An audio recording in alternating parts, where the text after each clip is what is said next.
I'm Rob Dietz. I'm Jason Bradford. And I'm Asher Miller. Welcome to Crazy Town, where we paved paradise and put up a parking lot, a runway for private jets, a seawall, a massive dam, and another 27 parking lots. People really love their impervious surfaces. Concrete structures practically permeate human-built landscapes. Rather than layering ever more concrete on top of living soils, in waterways, and all over the countryside, what if we reestablished our connection with natural ecosystems and put a stop to the concrete madness? One of the most inspiring developments of environmental and cultural restoration involves the cleanup of tons and tons of concrete. We're talking dam removal today. So grab a sledgehammer, a few sticks of dynamite, and a wrecking ball, and come along as we explore the battle between concrete placement and concrete removal. And don't miss our interview with Tara Lohan, author of Undammed, Freeing Rivers and Bringing Communities to Life.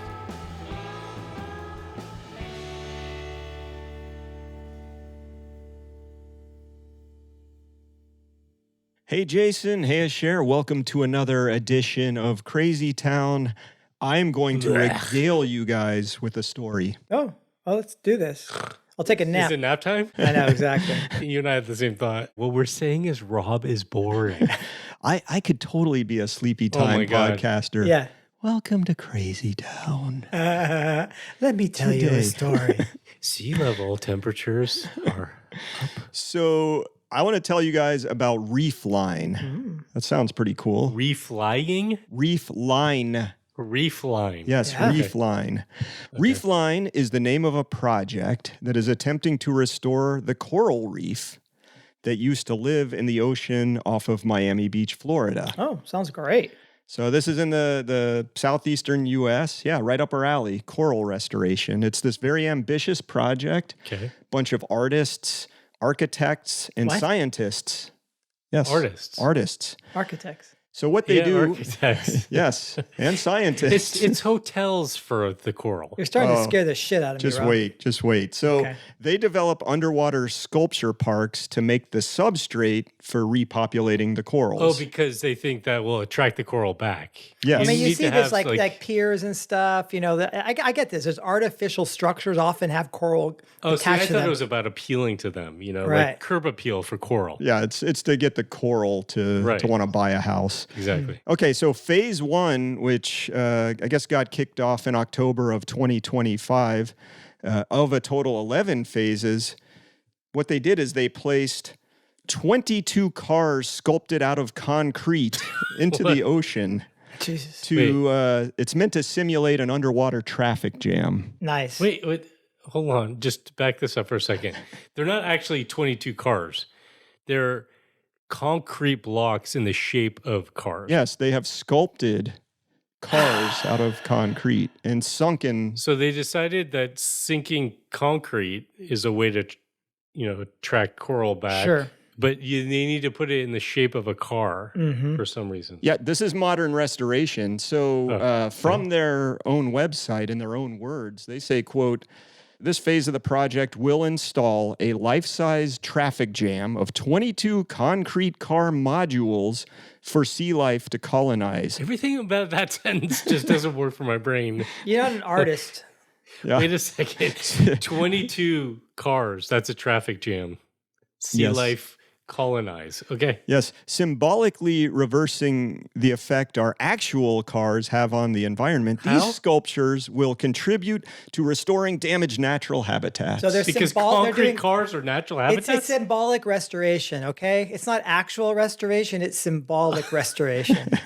All right? Can we just point out that concrete actually consumes a lot of energy and puts out a lot of greenhouse gas emissions Yes, to create? It does. There's a lot You of... need some seriously polluting energy sources to kind of do that. Guys, don't be such party poopers, all right? This project is better than other ways we deploy concrete. Do you think the coral are like, oh, that looks like a Buick. Good job, guys. Like, the coral give a shit? I'm going to guess it's for the tourist divers who are going to be swimming alongside these sunken cars. Look, I see the cars. I will say, because I've been shitting on this, I'm going to just take a minute to acknowledge the motivation of people for doing this, right? So this is according to a CBS article. Scientists Yeah, scientists. I'm Working one. on the I'm project. one of them.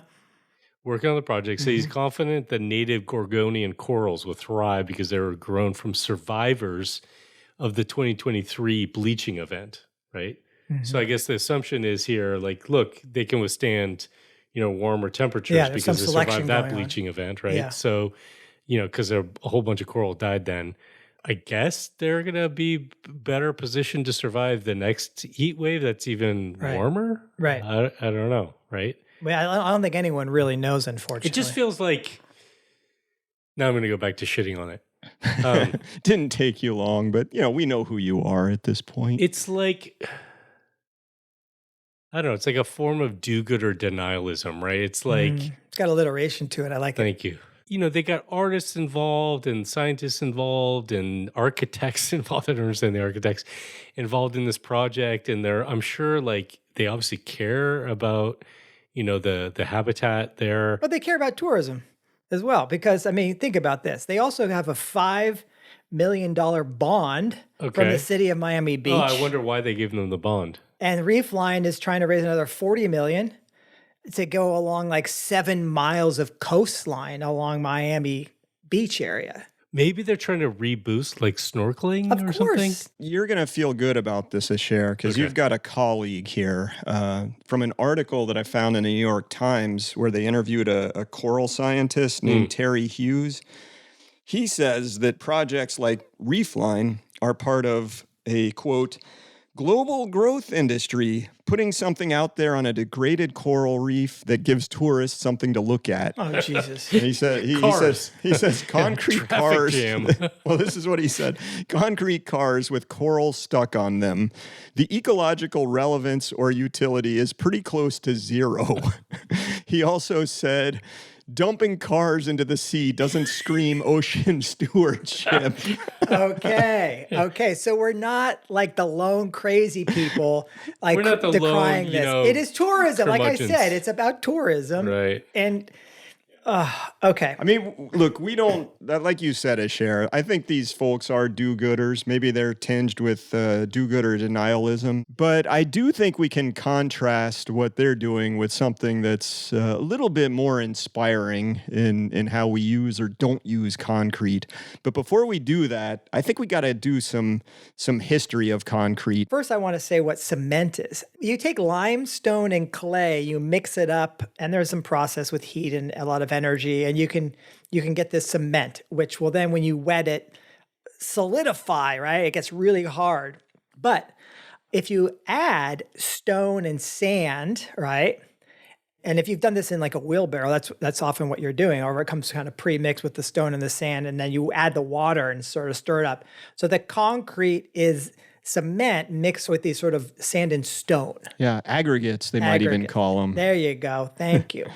So the first concrete was, I think, was patented actually in 1976 by Sir Walter Concrete. What the? Really? No, I'm making Really? this up. No. I think it might be that the first or the oldest known form of concrete comes from Göbekli Tepe, which is an archaeological site in modern day Turkey. It's up to like 12,000 years old. It's a There's long a time temple ago. there that had a concrete type floor and a lot of intricate limestone. And of course, concrete appears in lots of cultures ranging across the globe. You have the Minoans, in the Mediterranean, to the Mayans. But it was primarily used as mortar for a long time until the Romans really got around to building stuff with it, right? So mortar meaning like you'd take big pieces of stone and you would glue them together with the concrete. Yes. Yep. But the Romans, as we know, because there are a lot of artifacts remain to this day, like the Colosseum, the Pantheon, some of the aqueducts that they built, they made extremely durable structures with concrete. Now, reinforced concrete came on the scene much more recently in the industrial age. They've added steel rods to concrete, increasing its strength. It allows you to build the skyscrapers that we're talking Yes. about, right? And dams, bridges, highways, all the things that we've come to know and love that make our environment so beautiful and bright and stunning. What we explained, though, was that the rebar increases tensile strength, which is what you need for these like taller structures. But the problem is that the rebar decays and it rusts, essentially. That's a problem for later generations. And so all these structures just fail after like 100 years. It depends on the environment they're in. But yeah, but one thing that's nice is we have lots of surfaces for graffiti art. Yeah. So that's a beautiful thing. The part that I want to say about concrete is how much of it we use. And you guys probably remember in previous episode, we talked about this really crazy statistic.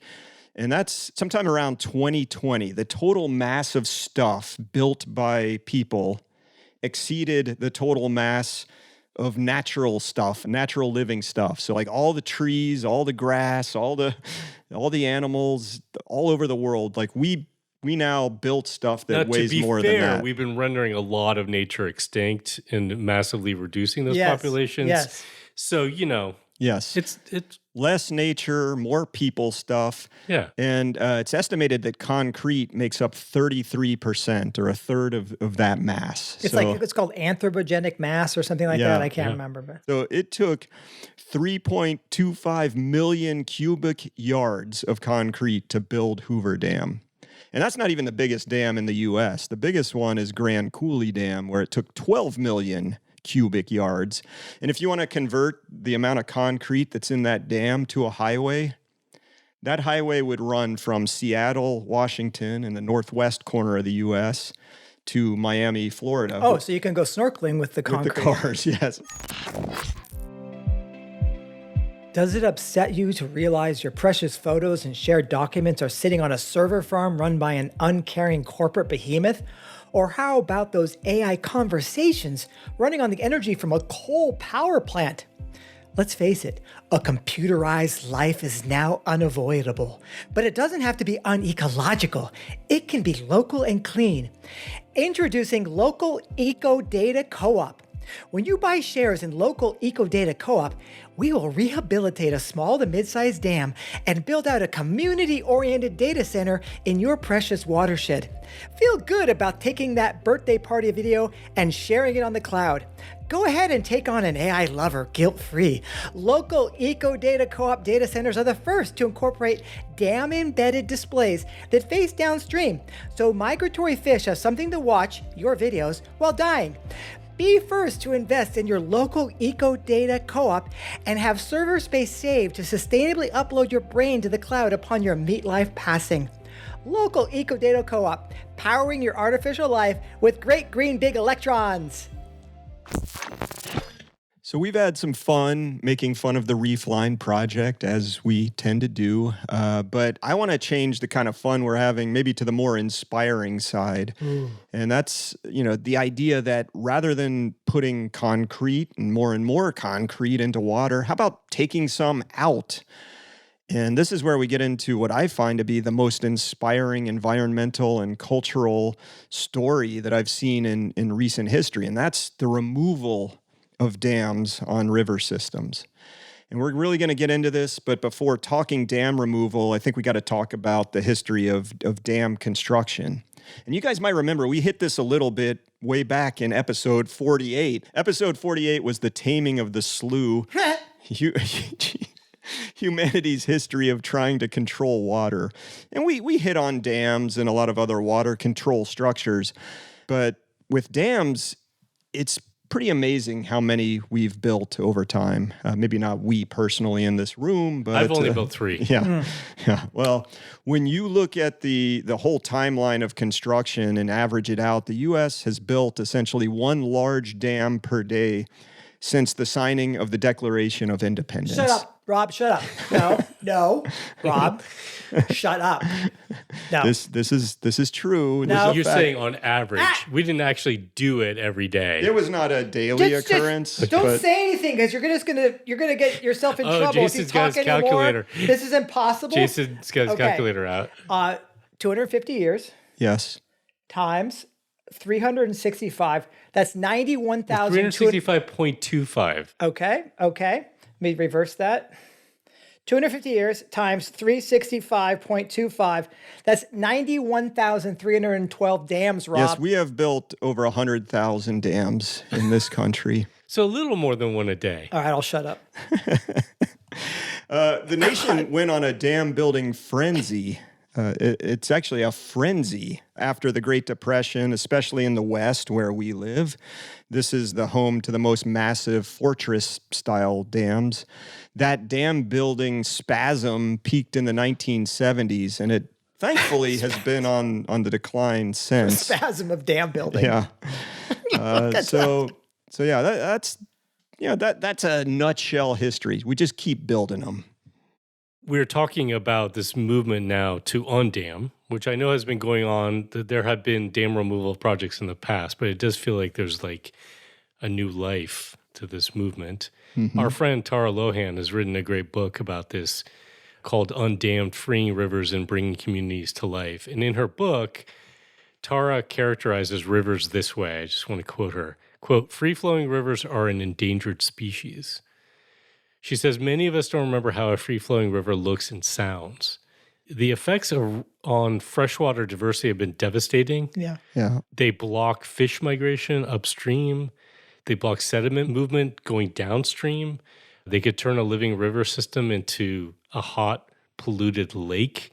Mm-hmm. And it's true. Like I've tried to think about how many rivers have I gotten to experience that somewhere down the line there isn't a dam. You know, especially here in the West. It's rare. It's rare. But what about the houseboat like party industry? I mean, we haven't talked about the benefits. That's true. That is true. You ever been to Lake Shasta at spring break? I mean, come on. That's not even. I mean, they're much bigger party. Like Havasu? Yeah, Lake Havasu. Pretty soon you can just sit in some silt at the bottom of a large canyon as the water evaporates off. No, reading Tara's book, I found it amazing. And, you know, you're pointing out some of the damages, right? Like fish migration. I mean, I think I often thought of like, okay, the fish swim up to a dam, big wall, I'm stuck. But there's more to it. Like, you know, if you have a fish ladder and they get into the reservoir and can keep going upstream, for example, like they actually get preyed upon more in a big, you know, they're not really set up to be trying to navigate a giant reservoir that's hotter. What about when they go put them on escalators and then shoot them out with guns? Yeah. Well, I went to That's fun. I went to a dam recently, and it was hysterical because they have this whole trucking system. This is really common, apparently. They capture the fish right near the base of the dam. They put them in tanker trucks, and then there's this road that they drive them. that goes up the side of this mountain with this zigzag, right? Switchbacks. Yeah. And then they dump them upstream on the lakeside. Yeah, no, Tara talks about this. Oh my God. How disorienting that would be. Tara talks about this with Atlantic salmon, where they got two salmon, put them in a truck and drove them like hundreds of miles. Two salmon. I mean, they're endangered. Were they driving them to Noah's Ark? Is that what's going on? They were taking them to see the St. Louis Arch and then to Yosemite. So as a tourist, I mean, they must have won some kind of prize to be able to go on that trip. No, it's amazing the damage. I used to work with this biologist who worked at Bill Williams National Wildlife Refuge down on the Colorado River, the lower Colorado, and she said that we've turned the Colorado River into the world's largest conveyance ditch. With all the dams that we built. And of course, it's a ditch that's populated almost entirely with invasive species as well. It's just a lovely... Do they put that in the brochures, you think? They do, yes. Come up to the largest conveyance ditch. See all the invasive species. Well, okay, so there is a dam removal movement happening, all right? In the last 25 years in the U.S., right, there's been about 2,000 dam removal projects. So according to Rob, we're down from about 100,000 dams to 98,000. Yeah, this is awesome. Wait, but that assumes we're not building any more dams. Right. So, I don't know. That is it. There's kind of a build and remove thing going on at the same time. Mm-hmm. So the That's question called is economic growth, yes. Rob. It's also, you know, think of the cycle. You take the dams out, you put the dams in, you do the hokey pokey. So kids learn the hydrological cycle and then they learn the concrete dam building and removal cycle as well. Is that what you're saying? Yeah. Well, I mean, there is a nice map of this on the nonprofit American Rivers website. And so there have been a lot of dams removed, and I guess we're gonna focus on the fact that when this happens, it's quite remarkable, right? The benefits are huge, and generally these are being done for dams that are not performing what's considered useful work. They're not generating electricity, and of course they're probably pretty old, right? Like we were talking about, concrete doesn't last forever, and you would have to upgrade them quite a bit, rebuild them in a sense, and it's not worth it. Well, and a lot of them were made for some mill that went defunct in 1953. Yeah. And the dam is still there Why can't because we it's just hard to remove. export the dams like we've exported jobs? I think If we turned the ICE agency over to removing dams instead of deporting people, I mean, think of the good work they they're could do. well funded. Why not? Sure. Just do a pivot. So these are called, this is really a clever term. Ready for this? I didn't make this up. Deadbeat dams. Sounds like Nice. a B-52 song or something. So the focus right now is on the kind of the low hanging fruit of these The deadbeat deadbeats. dams. Yes. The deadbeats. Yes. Yeah. So thousands of dams have been abandoned. They haven't been serving a good public purpose for decades. So they're a public safety hazard. They're detrimental to ecosystem function.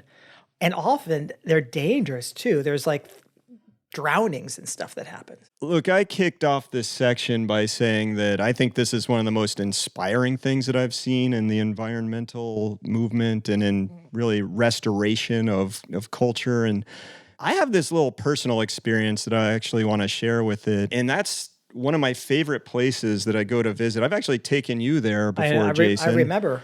And this is a river known as the Salmon River. Yeah. It's not the big one that people would probably know of out of Idaho, but this is a small tributary of the Sandy River. Yeah. It comes down off the flanks of Mount Hood, or Yeah. Y East, as it's sometimes known, which is the 11,250-foot stratovolcano that kind of looms over Portland in the Columbia River Gorge. Yes.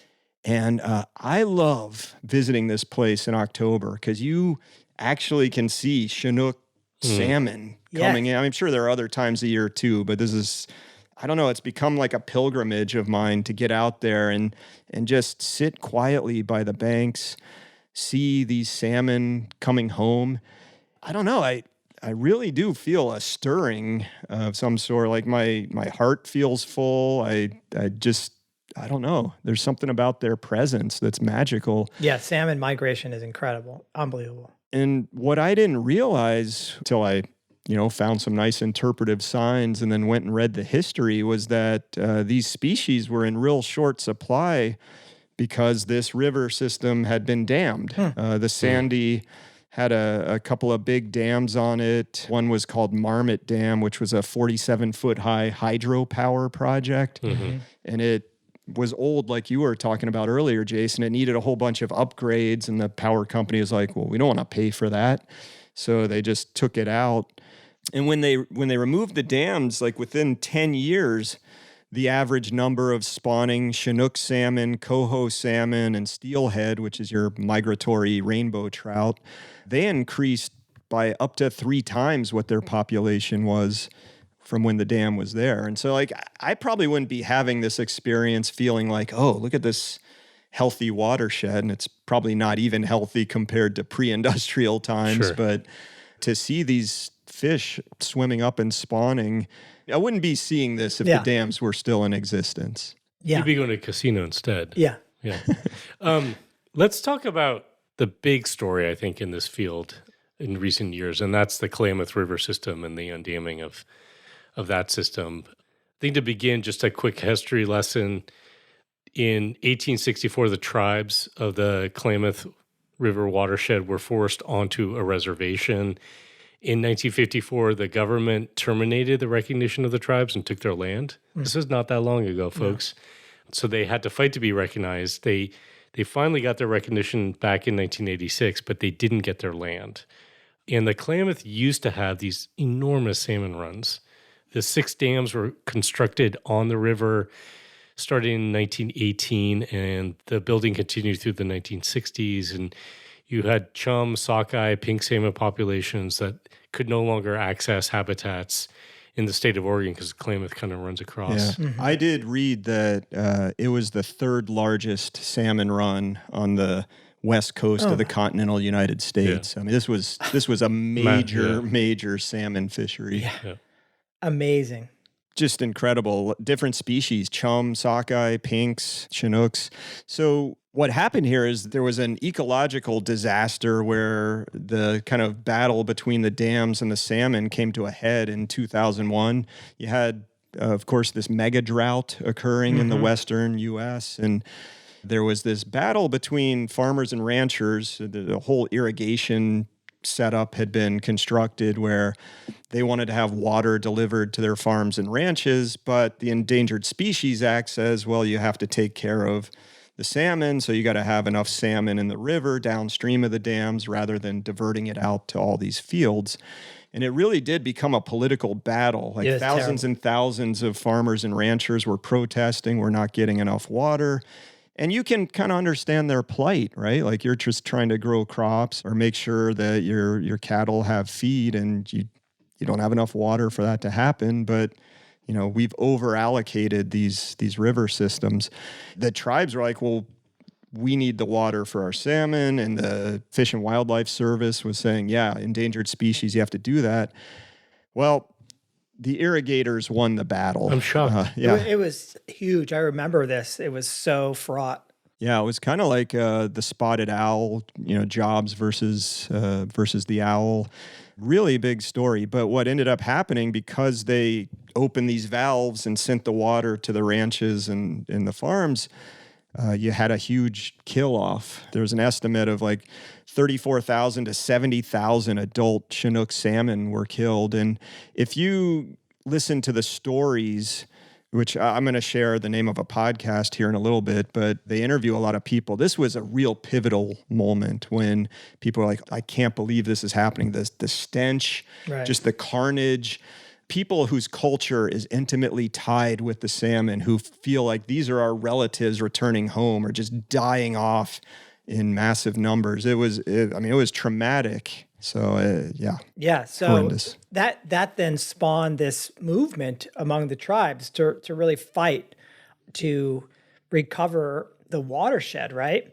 Yeah, and I got to say, I love that this is happening in Oregon. I mean, also in California, but I'm just kind of proud that out where we live, these dams are coming down. And I also think it's really important to recognize that the whole protest, the whole resistance was tribally led by the Klamath, the Yurok, the Karuk, the Hoopa, and other tribal folks who, as you shared a share with the I think our listeners want us to say, as you shared. God. Yeah.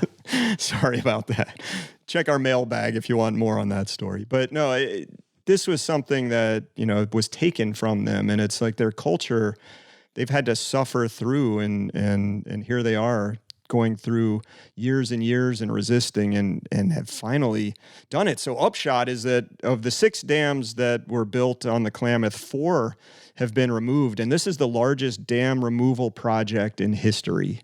So a real win for them and a free-flowing river now.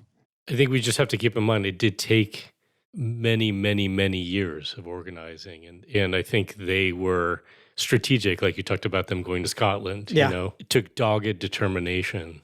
And I do think on some level the wind's shifting in the right direction for people, more and more people to recognize and support undamming efforts like this. Would you say that it was like they were swimming upstream and there were obstacles in their way that they had to get around? No. Shut up. I think that's a bad metaphor, honestly. But another heartwarming, I think, part of this story is just how quickly the fish have responded with these dam removals. In November 2025, so recently, news spot from the California Department of Fish and Wildlife, Environmental Program Manager Michael Harris said, quote, the speed of which salmon are repopulating every nook and cranny of suitable habitat upstream of the dams in the Klamath Basin is both remarkable and thrilling. We are getting reports from Oregon Department of Fish and Wildlife. Those are two separate things. Yes. Fish and wildlife. Yes. Jason, I know it's your favorite. And tribes along the Klamath reporting that they've seen widespread salmon spawning within the Oregon portion of the Klamath River, including within multiple tributaries upstream of Klamath Lake, where they haven't seen salmon in more than a century. Yeah, the reason we're talking about this Oregon part is that the dams block access to all these Oregon River tributaries of the Klamath. And so the fact that they're getting up into these Oregon rivers is a big deal. Yeah, and they had this really tough border crossing in Yes. California, Yeah. Oregon. Like, you got to have the They right were asking them if papers. they're For bringing fruits. any Yeah. produce in. Yeah.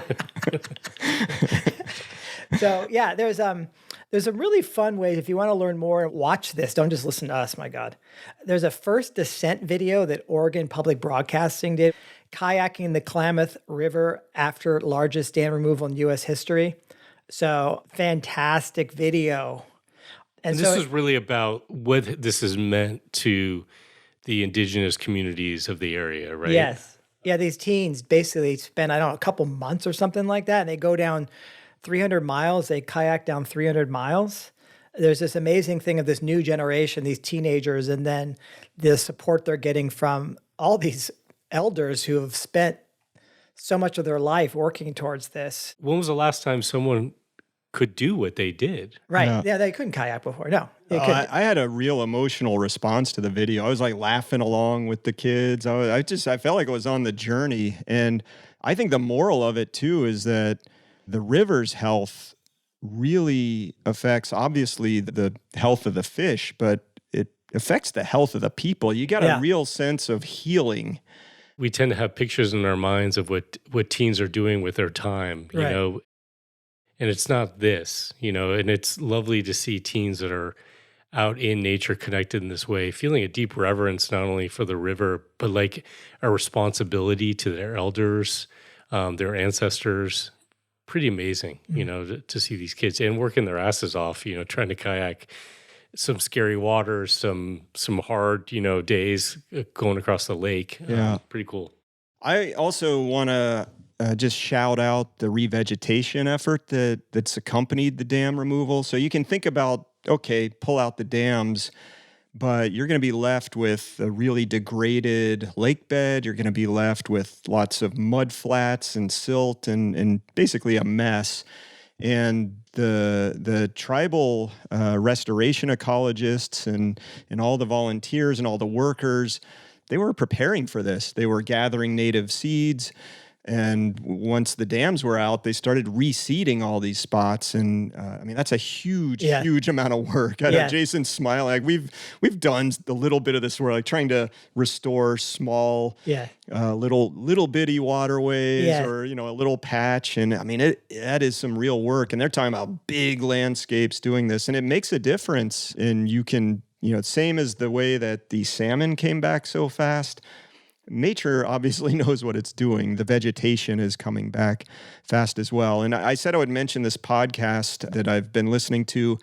If you want a deeper dive into the undamming of the Klamath River, then definitely check out the podcast Undammed, the Klamath River Story, which was produced or at least supported by American Rivers, a nonprofit that is deeply engaged in this whole dam removal movement. It's a really good story, really in-depth, and really follows the indigenous views on what's happened. What about their puns? Do they have enough puns or dad jokes?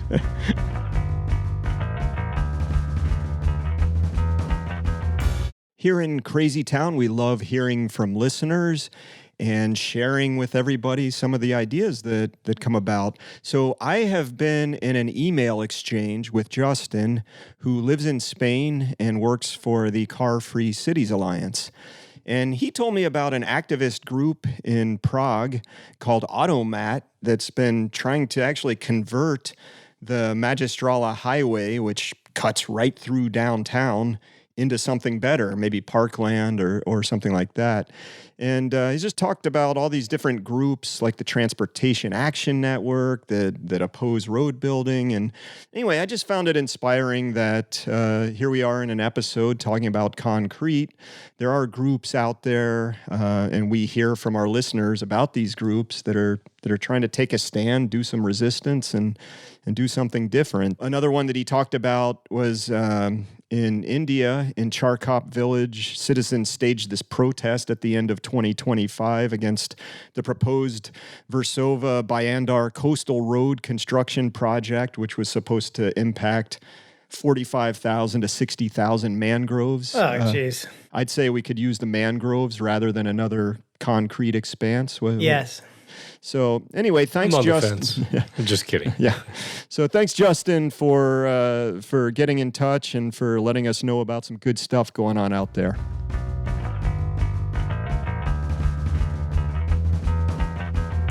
Tara Lohan is an environmental journalist and editor who has written stories for The Nation, The American Prospect, Salon, High Country News, really all over the place.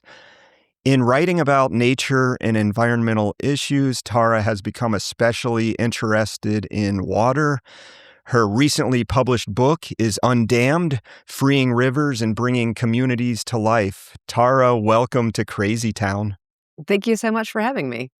Yeah, I am very, very excited to be in conversation with you. The first thing I have to say is thank you for writing Undammed. It's a great book.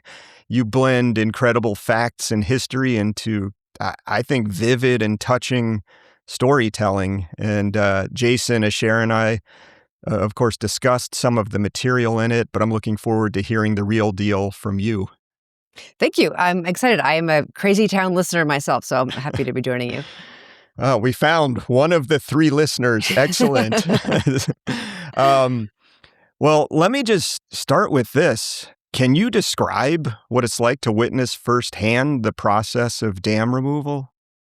Yeah, it's quite extraordinary, and I think it can look different depending on the dams. I have, been to a few of them. I was at one dam removal in Virginia that was a small dam, and the entire project took less than 1 day of actual work on the ground. There was work that folks had done ahead of time and all the permitting and stuff, but the actual work was just blasting away at this one dam, and it was all done in the space of a day. And at the end of it, it was this astonishing moment of looking at a river that looked like a river again. When I arrived there, I couldn't even see upstream.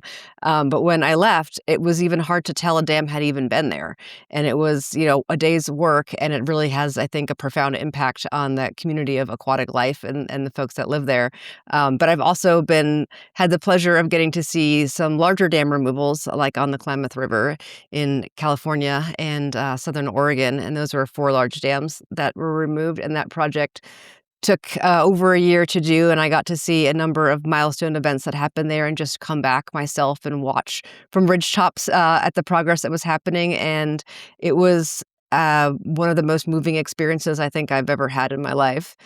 I think a lot of people think about dam removals as the crux of it is the moment that something is blasted away or the water comes through where the dam used to be. But for me, the most moving part of it was actually watching the river kind of finding its way again. And that happened, as soon as they drained these reservoirs that were lake-like impoundments, the river had to find its way to be a river again. And it was kind of looks like a muddy mess if you see photos and stuff of it in the beginning. But to me, it was actually really quite beautiful. I was kind of under the mistaken impression that dams were kind of a clean way to get electricity. And I always felt really conflicted. I knew that dams wreak havoc on river ecosystems and really hit migratory fish especially hard. But I thought, we get pollution-free electricity. We've got gravity feeding water through a turbine and seemed fairly benign. But could you talk about why we should think twice about hydroelectricity as a clean energy source? Yeah, there's been folks that have been doing research on this since I think the 90s, if not before. And some of it started in Brazil, where it was a tropical environment, and they were researching how much methane was coming out of reservoirs because there's organic material that gets drowned underneath the reservoir, and then that breaks down, and that the methane is emitted to the surface, and it comes out in various different ways. And so it's a little bit harder to track than, say, smoke coming out of a smokestack or something like that, and understanding the emissions, because there's lots of different pathways. There's areas where water just sort of bubbles up to the surface, or if there is a dam, that's producing hydroelectricity and the water is released downstream in this gush, it often releases methane in that instance too. And so there's all these different places, and there's different times that methane and sometimes carbon dioxide, but mostly methane comes out of reservoirs. And so research has been going on for decades, looking all over the world. And what they've found is that, anytime you have these reservoirs, there are some emissions, and how much emissions come out of the reservoirs really varies incredibly. And it depends on the environment that you're in. It depends on the material and how long and how the dam is managed and all those kinds of things. But they have found those emissions in tropical areas more so than other areas, but it is still an issue in places in the United States, even in temperate areas. One study that was done by an EPA scientist and some others found that areas where there was a lot of agricultural runoff and there's high productivity, phosphorus and nitrogen in the water, they found that led to much more plant growth and everything like that, and there was much more methane emissions in those areas. And so that's a consideration, I think, for large parts of this country. There's another knock on dams that I picked up from your book Undammed, which is these are not forever projects. But I was wondering if you could talk a little bit about that process of silting in and how it puts a limited lifespan on hydroelectric projects and other projects that involve dams. Yeah. So, basically, as soon as a dam is filling with water, it's filling with sediment to some extent. And how much sediment depends on the geography and the geology of the area and everything. But the Matilaha Dam is in Southern California. It's outside the town of Ojai. And it has filled entirely with sediment. I think the dam is about 200 feet tall. They've notched it a couple times over the years to lower the height because it has some structural problems. But the entire thing is 98% filled with sediment at this point. And so it doesn't do any of the functions it was built to do, which was to store water. When they first built it, people would take their boats out and, paddle around and sail around and stuff. Now it's just, when I looked at it, it was basically just like a field. There's some stuff growing in it. There's a tiny little stream that was pushing its way through. And when they have big storms and runoff that comes through that canyon there, all the water and sand and stuff overtops it and comes careening down. It's not a great situation. There's multiple fault lines that are around there. Folks have been talking about taking this dam down for many decades. And there's pretty good public support to do it and stuff, but it is very complicated and expensive to figure out how to get all that sediment safely out and downstream. And the other issue is that downstream are Pacific Ocean beaches and the city of Ventura, and they are dealing there with erosion, coastal erosion that's getting worse. And so the dam that's holding back sediment there is not only a problem for reducing the functionality of the reservoir, but also it's a problem for the downstream beaches where that sediment should be flowing downstream and helping to replenish those areas. I think the Matilaha Dam is a classic kind of worst case scenario, but all dams have sediment behind them. In some cases, that sediment can become toxic or filled with chemicals, and then that can cause water quality problems for folks if the reservoirs remain. And also when it comes time to take them down, and I suspect every dam is going to have to come down at some point, it becomes quite an issue. And I know from when I was talking to folks on the West Coast, there's a great need to get sediment moving downstream. When dams came down on the Elwha River in Washington, for example, they did a staged process over 3 years to remove sediment safely downstream, but it created this wonderful estuary at the mouth of the river, and it was a great ecological benefit. But when I talk to folks that are on the Chesapeake Bay watershed and there are dams coming down in their watershed, they're very concerned about what comes out of those dams and coming into the bay where they've been working on restoration for many decades.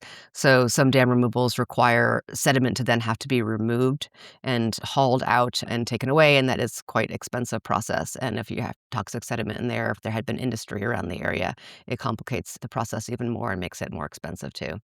Yeah, it's a really amazing reminder to me that our big brains are often really good at these big grand project building, throw in a dam, but we're not that good at long-term consequences, thinking, understanding the systems that we're disrupting. I mean, that example you just gave about the beaches on the California coast eroding, well, of course, we're trapping sediment that would normally make it to the beach. And the idea in Washington with the Elwha River restoring the delta, like that, I mean, that's amazing, but whoops, we forgot that little detail.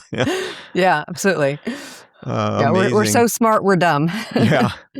I know that you're a journalist who has to kind of have that requisite objectivity when you report on things, but you get beat down when you cover story after story of trends that are going the wrong way. And I think a lot of our listeners here have that too, which is why we're all kind of living in crazy town at the moment. It's like we know what's happening and we want to see a reversal or something different, and we're not getting it. But dam removal is that different, and to me, it's the most inspiring thing I've seen in environmental circles, really in my career. And that's one of the reasons I appreciate your book Undammed so much. It really goes through all of that history and that the inspiring stories and the recovery that is possible.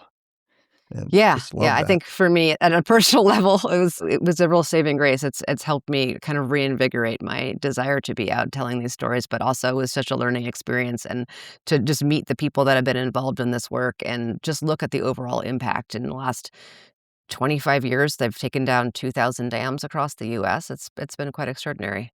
Yeah, really amazing. Let's turn to the Klamath River. Like you said, the 4 dams have come down, biggest dam removal project so far. Can you talk about maybe the spirit that you witnessed of the indigenous people who have overcome decades, even centuries worth of insults and injuries, and how that undamming project on the Klamath is affecting the culture and the people that live there? Yeah, stems have had a huge impact, I think, on Indigenous communities along the Klamath for sure. There have been tribal communities that have been displaced by dams. There have been communities that have lost their access to fishing and to the abundance of fish that used to be in the river. And so the Yurok, Karuk, Hoopa, Shasta, and Klamath tribes all live along their historical homelands are along the Klamath River, and the upper Klamath tribes are in the upper basin of the river watershed. And they have worked for a very long time to maintain their right to just access the river, to use the river, and to practice their culture, their religion. And they have suffered many of the harms that Indigenous people in other areas have suffered, which is the loss of homelands and children being removed and taken to other schools. They fought for the right to speak their own languages. And the tribes have also been fighting for the health of the river for as long as those dams have been there. And I think a lot of that was galvanized in 2002 when there was a massive fish kill on the lower part of the river. And there was a lot of people that were young folks with the Yurok tribe at that time that have ended up dedicating their lives to this work in some way, whether it has been the legal process or the political process or the organizing or the science of it. And so a number of people that were in their early 20s during that time are people that are now have worked for a long time to head the fisheries department, to work on the legal strategy, to guide the tribe through these processes that ended up becoming agreements to remove the dams that happened, some 20 years after that fish kill. So it's been a lot of work for a lot of people, and a lot of tribes along the river were involved. They did early work. In the early days after that, the dams had come up for relicensing, and they were owned at the time by Scottish Power. And so tribal members went to shareholders meetings in Scotland to raise awareness for what was happening on the Klamath River. And that company was sold to Berkshire Hathaway, and then they went to Nebraska, and they had spent a long time doing community organizing and political advocacy and having people outside of this area understand a little bit better what was at stake.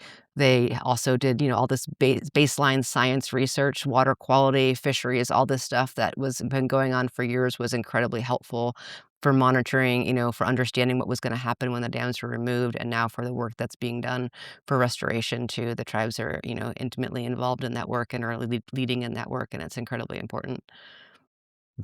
I find I'm getting emotional. Like I seriously hearing you speak, I'm getting chills and thinking, I don't know, it's just a synergy of good for the river, good for the salmon, good for the people, repairing. It's not like we're done, haha, job done, but we're partway there. And I wonder if you've been exploring in your own mind how the undamming of the Klamath has affected your own psyche. It's not that far from where you have chosen to live. How has it affected you?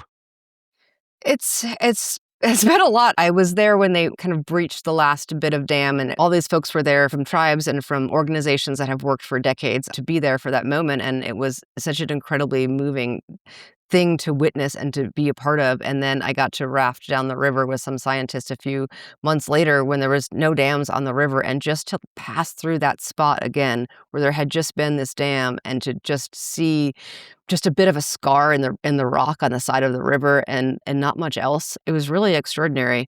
And I've been struck a lot by Leif Hillman is a member of the Karuk tribe, and he spoke on that last cofferdam breaching, and he said something about that this is an opportunity for, it's not just ecological reconnection, but it's for communities that had been severed by these dams to come together again. And I think that that's really true, and it's probably true for the indigenous communities that live along the river that have been separated from each other, even by the dams, the Klamath tribes upstream from other ones, and Shasta tribe displaced. But I think it's also true for our wider communities as a whole. And I think that that is one of the things I've been thinking about a lot with dam removals, is that people like to focus a lot on the controversy that happens. If there's a dam removal, not everybody agrees and it's so controversial. But more often than not, dam removals are really collaborative processes. They involve a lot of people that have to do a lot of different jobs and that come from different backgrounds.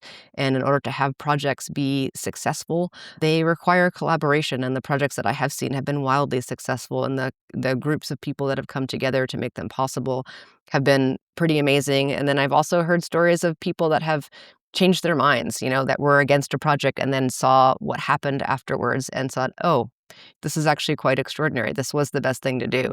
And I think it's great when people are able to say that they've changed their mind. And I think for a lot of people, they have to see it to believe it, because we don't always know what it looks like when a river changes. We've always had a dam, in our backyard, and we don't necessarily understand what restoration looks like. I think that this idea of community connection and collaboration is probably the biggest thing that I learned from the Klamath and that I've taken away from looking at so many dam removal projects across the U.S.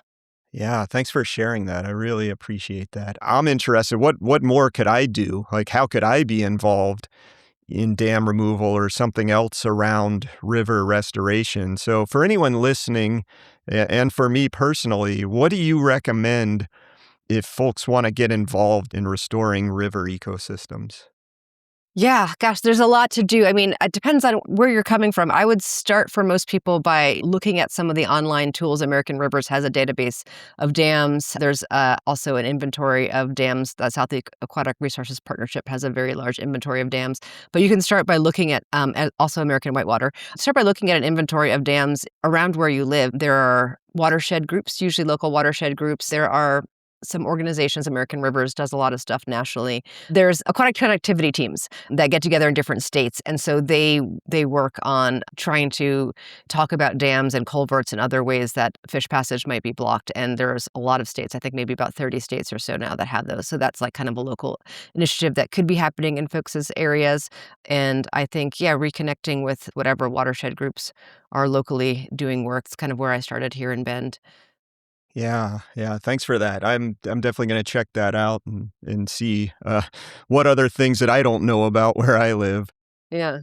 I don't want to overshare, concluding ideas from your book, because I really want our listeners to read it. Go get Undammed by Tara Lohan.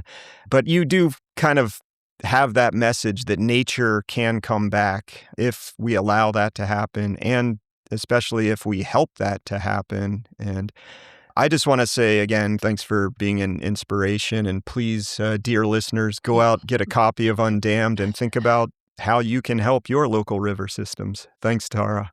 Thank you so much. I appreciate it.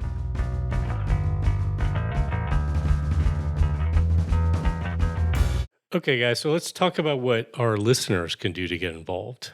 I mean, besides grabbing some dynamite, heading out to the local dam, doing the little monkey wrenching. Yeah, don't forget to drop flyers downstream for people so that they're prepared. No, I don't mean that. I'm not saying you should do that, people. What you should do is support indigenous groups that are working on ecological repair where you live, ideally, right, on native lands where you are. We mentioned earlier that the Klamath River undamming projects were led in large part by indigenous groups. One of them is a group called Ridges to Riffles, which is an indigenous conservation group. They not only work with tribes, indigenous governments, communities on the ground on legal and policy initiatives around dam removal, but they do habitat restoration projects, in-stream flows, and even personhood rights. So there's the whole rights of nature movement that's happening around the world. They've been part of that in fighting for personhood rights for the Klamath River here in our neck of the woods. But look for the groups that are in your area, whether they're doing directly working on damming efforts or other kinds of conservation efforts. Well, the other place I would go to look is local watershed councils. There's thousands of watershed councils. They're usually named after the river in your area. So around here, there's Mary's River Watershed Council. The other thing that you might get, and these often at the county level, are soils and water conservation districts. Those organizations, which are nonprofits, tend to also do a ton of amazing work of protecting watersheds, including things like removing small barriers that are all over the place and installing, habitats and encouraging things like beavers to come back. So definitely there's other places to go. We'll drop in the show notes a link to River Network. They have a list of members of their network where you can get a lot of information about some of these watershed councils and other groups in your area that are working to protect rivers or restore rivers. Yeah, and when I was thinking about what I could do or what a listener could do, I was kind of in your original vein of thinking, Asher, where you were saying get a sledgehammer and start busting up a dam, but that's probably a little dangerous and difficult, but you can actually participate in that sort of thing. I know that in Portland, Oregon, there's a group called dpave.org that works on projects like converting unused paved parking lots into gardens.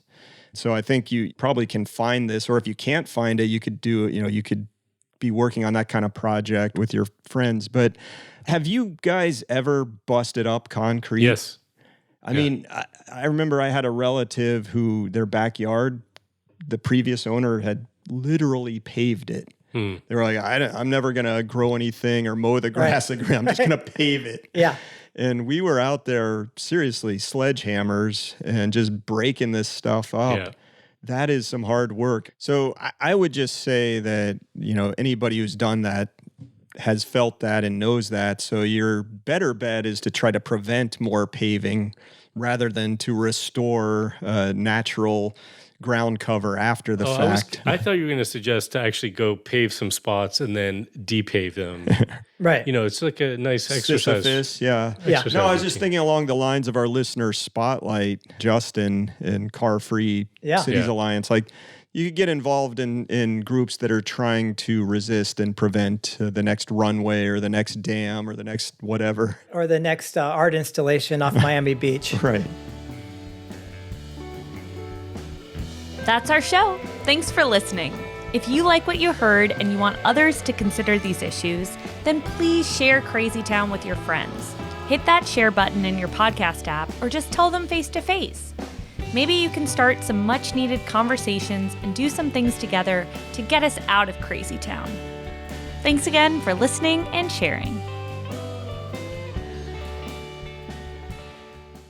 Crazy Town. Da, da, da, da, da, da, da, crazy town.